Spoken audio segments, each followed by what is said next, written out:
To the first schoolhouse I went to, they was huge logs. The first teacher I had when I went to school happened to be my aunt. Now we'll head to the cook shack.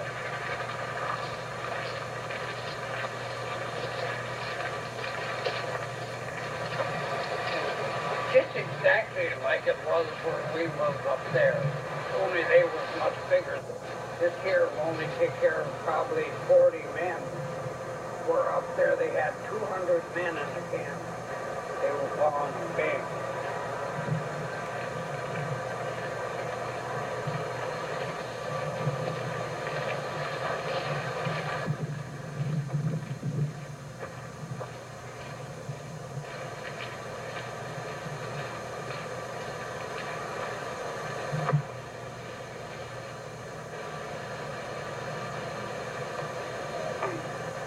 I and my wife went in the woods and cut them and donated them to the camp.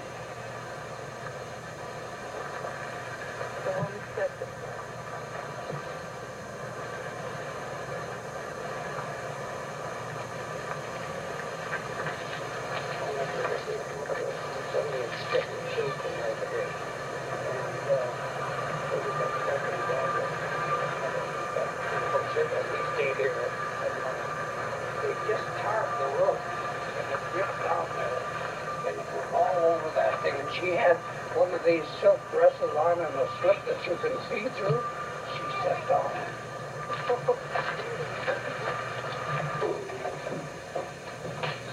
Now, Dean, if you stand in there, you want to get on the picture too, Betty?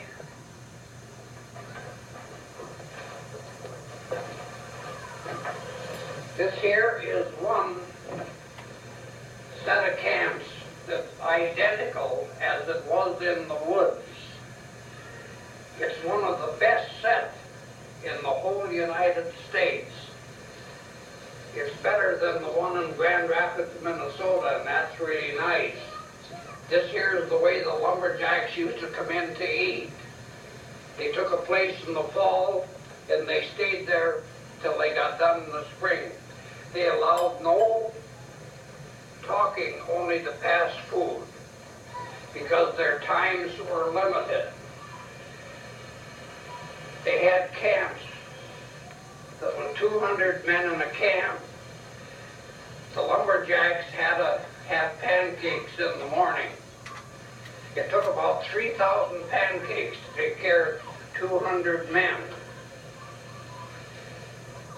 They didn't have all the cereals that you do today. First they started out with cornmeal and oatmeal.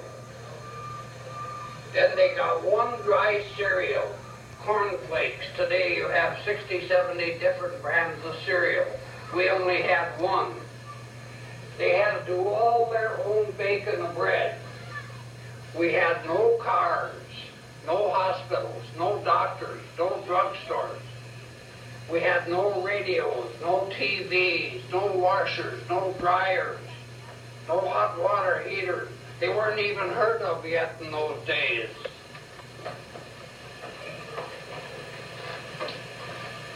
You can see the big griddles back there, what they used for pancakes. They developed a hot water heater.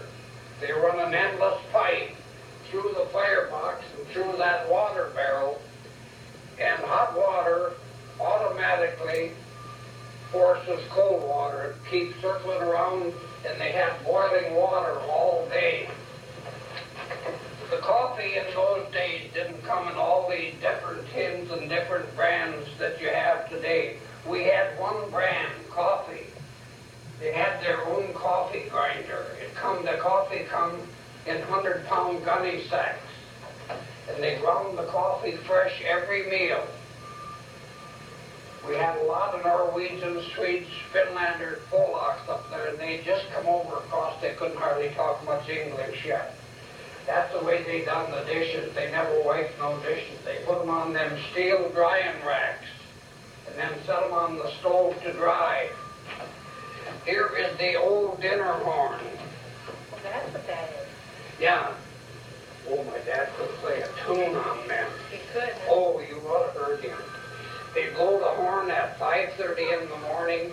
The lumberjacks got up and washed up, and then they blew another horn at 6 o'clock, and they come in and ate them. They were crowded in the morning for time. You had to eat your breakfast at 6 o'clock and be out there. You had to be in the woods at 7 o'clock. That's when it got daylight, roughly. And then you worked till dark at night. You worked 6 days a week. Saturday was just another day. When I first started out, I started out skidding in the woods. And when you're a teamster, you have to take care of your horses before you eat in the morning after you get done at night. They also have to be taken care of on Sunday. I got top pay. I got $26 a month in my board and room. My dad cooked for 200 men. He got $45 a month, and he had to work Sunday. But there was a lot of money. That was a lot of money in those days. In them old days, we didn't have all this paper money like you have today. It was all gold coins and silver. There were $20 pieces of gold, 10, 5, and 3s. I wish I'd have saved a couple of them $20 gold pieces. They'd be worth some money today. This is the way the cooks and their helpers slept. That's a little bit modern than what we had. Because in the old days, we had no mattresses or no sheets. Now we'll head into toward the bunk shanty. They had to have all the time, even on the drives. And there's the water barrels they used. A lot of times the loggers couldn't get in for dinner and get back. So at 11 o'clock, the cook would fix up a bunch of sandwiches and send out a kettle of baked beans. And then the boss, about 11:30, would build up a big fire and heat it all up for them. This here is some of the torches they had. Oh, that's perfect. They filled them with kerosene and light them. A lot of times the teamsters would come in after dark, and then they would string him out to where he was supposed to unload. All we had in those days for lights was these kerosene lanterns and lamps. I thought we had some here, but that's the only thing we had for lights. And you could hear some of the big saws they had. In those days, there was none of these power saws like you do today. We had many thousands of trees that was over 6 foot on the stump. On our homestead there, where he took it out, where he built the last house there, there were 2 stumps right on the south side of our house. And they cut them off about this high. It must have been quite a lot of snow that winter. And they was a good 6 foot across. Oh, it was beautiful timber. What's that saw called down there? That's a buck saw. I got one of them too. Have you? And this here's the old handle extractor. You can see how that works.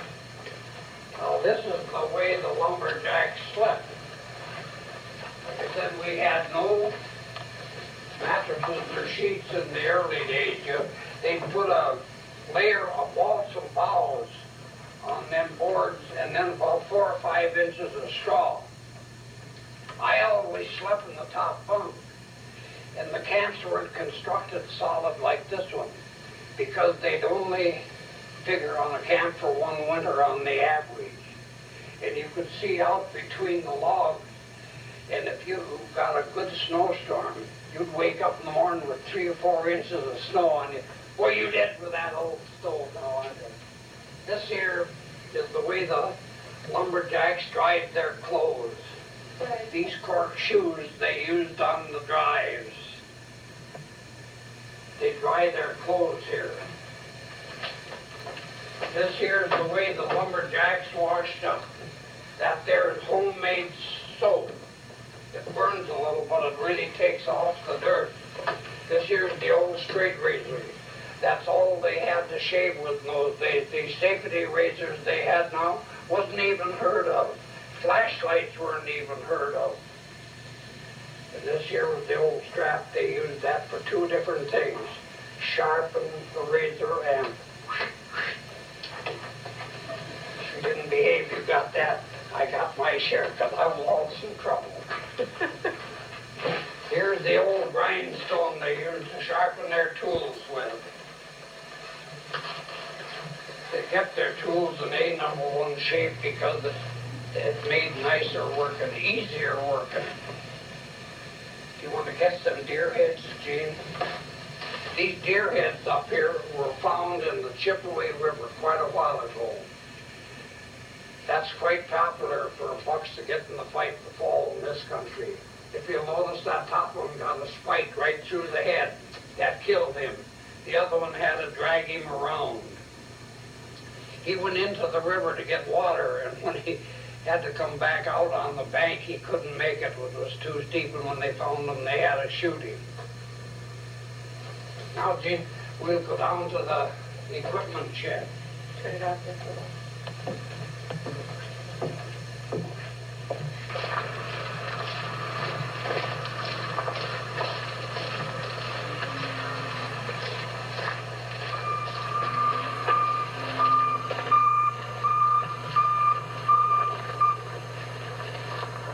This here is the jammer, what they invented.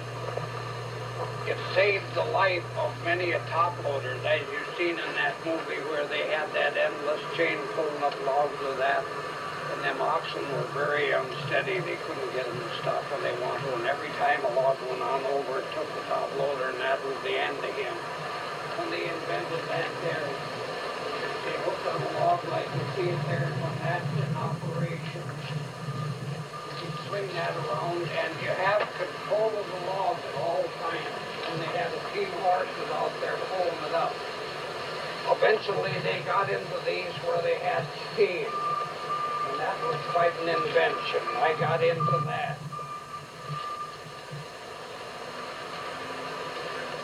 Now we'll head in there.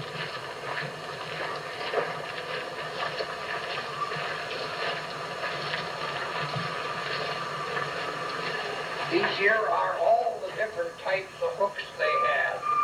And there is one of the big buck saws. This here is skidding tongs. All these things that we've seen in the camp are going to see these artifacts. Some of them are 140 years old. They all have worked in the woods. This rudder is what they went up in the fall and cut ruts, about a foot wide and a foot deep. It took 8 big horses to pull that. That's the only thing we had in them days was horses for power. Then they'd come behind to this water tank. It's got holes in it and plugs that fit right over them trenches. They'd fill them trenches with water and they'd freeze, and then they could haul on that. You seen that steam hauler hauling them big loads. To give you an idea, one team can haul more on ice than 5 teams can on snow.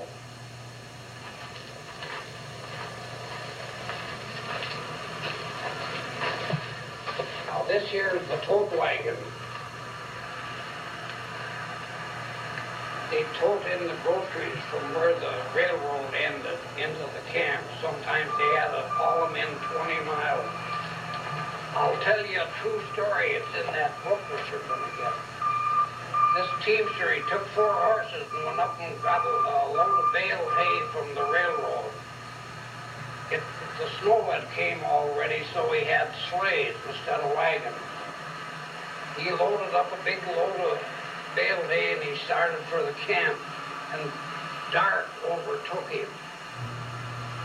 So the only one thing he could do was tie up. They all went prepared. So he unhooked the horses and headed them into the sleigh with the bale hay. He had 4 of them. He had covering for them horses. He covered them all up. He also had a big rifle with him. And then he crawled into them bales and was going to get a little sleep. He just got to sleep in a pack of these timber wolves. come was going to attack the horses, and then they'd tackle anything to get something to eat.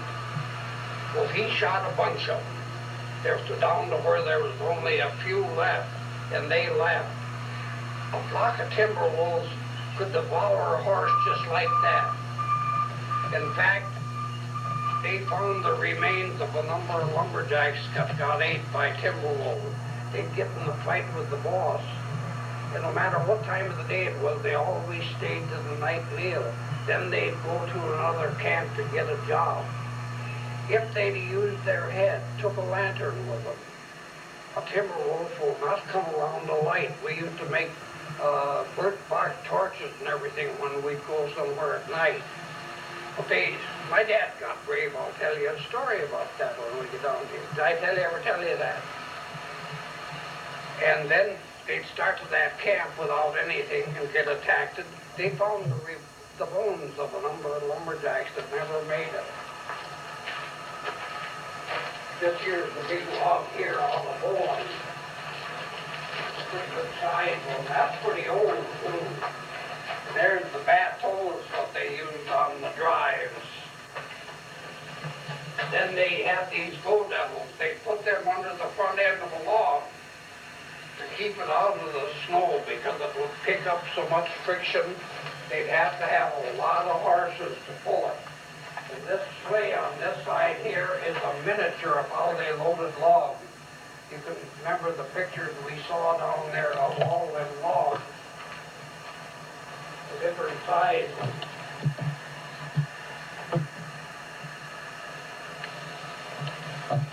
Now we'll head down to the blacksmith shop.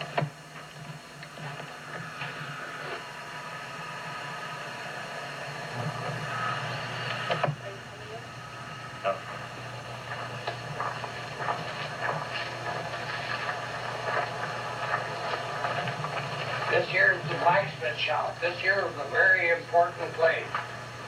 The blacksmith and the wood butchers were very important men. This here is the old-fashioned bellow, what they had at first. Like I said, no electricity, and they had to pump that thing all day to make air. In the backboard there is all wood butcher tools. A wood butcher is the same thing as what you'd call a carpenter now. And he didn't have all these lumber companies and one thing to go into. When he wanted to make something, he had to go out in the woods and select his trees, and they made some things that was really marvelous out of trees. At first they even had to make their own nuts and bolts. This here down here in this tray is a bunch of the tools. They're all handmade. On the backboard there is the horseshoes. We had all western horses where we were. They were big.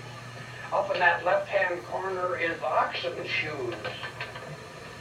And when they shoe an oxen, they have to make a crude hoist. I'll show you a picture of one up in the next building. Because if they pick up 1 foot of an oxen, he'll tip right over. He can't stand on 3 like horses do. And that's the different horseshoeing tools there. Them boards there, they put on the horse's feet. They'd go up in the fall and start making roads. And they'd get into places where it wasn't froze yet. So they would attach them boards onto the horse's feet. And it was marvelous how it held them up. You can see all the old-fashioned vices. Everything in them days was handwork.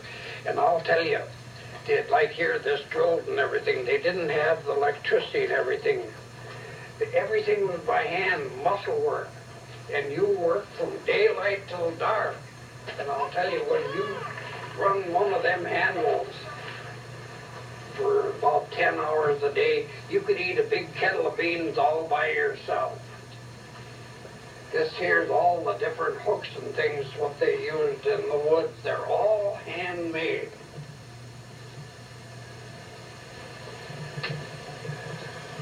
Now we'll head over in the horse barn. They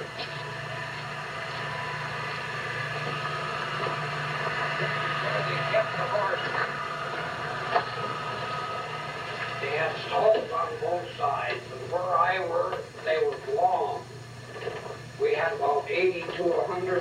horses in every camp. And this year's the different chains, what they used in the drive and in the woods. There's the different harnesses, what they used for the horses. Over here, these yokes is what they used on the oxen. That's the only thing they had. I never could figure out. Look at how crude they're built. They went around their necks, and they never had no sores. That's all they had. Back there is the pitchforks. That one next to the window is a pitchfork that's made out of the limb of a tree. And there's some of the traps they had. We had a lot of black bear up there in Wolves. The fur in those days were abundant, just like the timber, and they thought neither one of them was ever going to wear out, but they played out. Although now they've got some nice second growth timber, but they should have started planting about 50 years sooner. Here's a picture of them shoeing an ox that's a crude hoist, but it got 4 feet off in the floor. That machine over there is what they used to make them horse collars. That folds up together and you press it there, and they had another machine out here in front. And it looked like a tube, that horse collar, and there was a big thing like a needle in there that kept open straw in there that built that collar. I seen many of them in operation.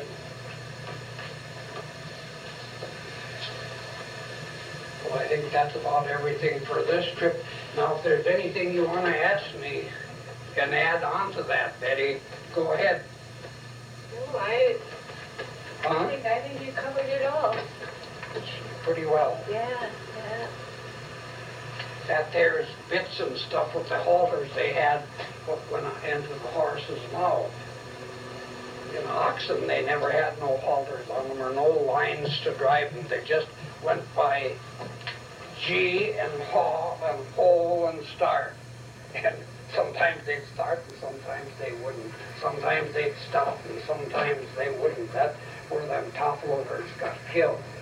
This is the kind of lantern you were talking about? The old lanterns, yeah, we had many of them.